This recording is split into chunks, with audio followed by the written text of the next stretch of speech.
11:41 p.m. Central Daylight Time, severe thunderstorms were located along the line extending from 7 miles southwest of Glitter Springs to 4 miles east of Blackwell to 4 miles northeast of Covington, moving east at 55 miles per hour.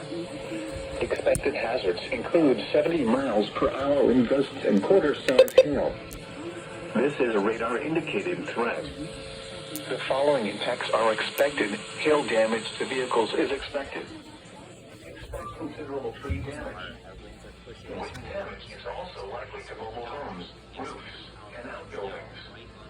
Locations here near the path include Pawhuska, Piney, Hominy, Fairfax, Shigler, Winona, Ralston, Burbank, Hallett, Blackburn, Merrimack, Lee, Granola, 4 Acre, Bighorn, Piersonia, Sunset Lake, Osage State Park, Webb City, Jefferson.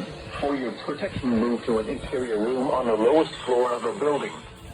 What are you doing, boy? Oh, you did. Why didn't you activate? The current time is 10:43. Huh. Okay. Central Daylight Time.